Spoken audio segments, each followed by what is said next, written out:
themselves, but they have a cycle, and if you've come along at the right point in that cycle and you can pick it and you feel that it's okay, you go for it, okay? But you make sure you ask, and you make sure you thank the plant as well, and you do it honorably. If it doesn't feel right, don't do it. The other way that you can use the energy of the flower is by putting a glass bowl underneath it and by pouring water over the top of the bloom and then using the water. So if you might feel that. I felt that many times, that the actual flower I can't use, but I can use the floral water from it. So there's another way that you can do. You can use that sort of the flower energy for your spell crafting and blessings and those sorts of works. So if you go for a walk and having a look at what's around, sometimes, not even sometimes, usually you'll find the flower and you'll be able to look into it and find the qualities within that you need. I did a little video with Lucy Cavendish a couple of weeks ago for her new book that's just come out, and we talked about dandelions, and it was a spell. I did touch on it. That actual day, and I'll share it with you now, I had something going on in my life, and I was very close to it being realised, but there were just some sticking points, and now you probably all realise what that was all about. And I just wanted to get over the line. I just wanted the breakthrough to happen and everything to finish, because there was a lot of work going on. I went out looking for a red flower. I was looking for grevillea. I was looking for the creative grevillea that, makes things happen, and it's about abundance, and it's about, creativity and action as well. I didn't see any grevillea, but I saw 3 dandelions in a row.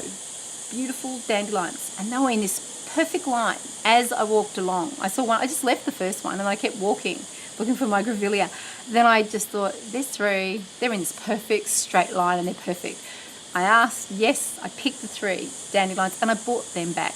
Now, dandelions are about wishes, and they're about making things happen as well, and they're about casting obviously your seeds out there, and they're about abundance, and it's about growth as well, and new beginnings. I was looking the wrong way. Okay, we often do this. I was looking for the power to make it happen. What I needed to look is even further, bigger, wider. Okay, and that's what 3 dandelions showed me.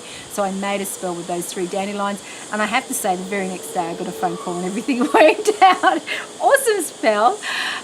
So don't be so fixated. It's a bit like, girls, I know guys are there too, I'm sure you go shopping too, but when you go out and you want to find the perfect dress for an occasion or whatever you're looking for, and you just never see it when you're looking for that perfect thing. But if you go out with an open mind when you're looking for your flowers for these sorts of things, you'll find it. You'll find it in a much better way as well. You'll find exactly what you're looking for, I'm sure. So that brings us to another thing that people ask me about. What are flowers connected to? Is it angels or fairies? I get asked all the time. I think a lot of people get a bit confused when it comes to flowers. The magic of flowers is the vibrational energies that they hold. They are spirits unto themselves. They're flower spirits. They are elementals unto themselves. They are not the tools of something else or someone else or even us. We share the vibrational energies of the flowers. We don't use them like we use a hammer to get something done. I find a lot of people, once they make that breakthrough and connection and that realization, that they have a much deeper connection, and any magic that they do or any healings that they do or any work that they do whatsoever with flowers, divinational work, becomes a lot stronger, a lot truer, a lot deeper.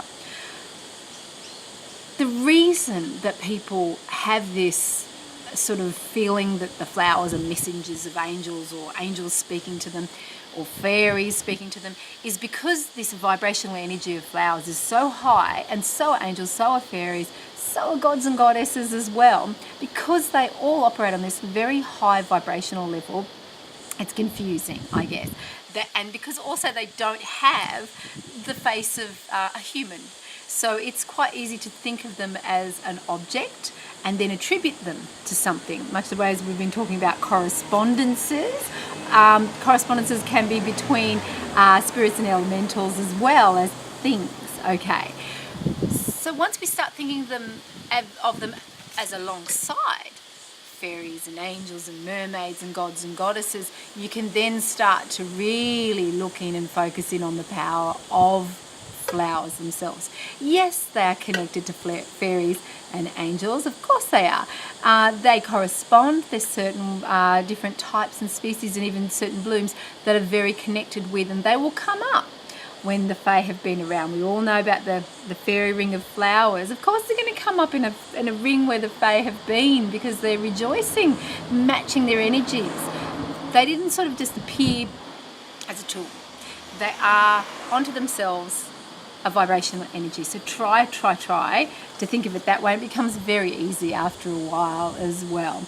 So when somebody asks me, are they the work and the voice of angels? No, they work alongside each other. That's exactly how I feel. And they're non-denominational. They're everywhere. Flowers don't say, I'm sorry, I'm only going to go into this Catholic church and heal all these people who are very sad at this Catholic funeral. I'm only going to be in this fairy ring. They don't discriminate like that. They're part of the all, okay? You're part of the all, so all these other things, okay? So they're non-denominational and they are there for everybody. So really think of it that way. That just about rounds up my little video chat. I'm going to also put in a few, as I said, resources and correspondences there, so you can sort of work on your flower magic as well.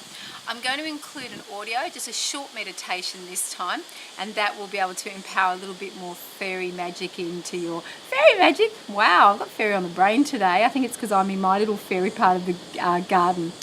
Actually, some little bit more flower magic for you.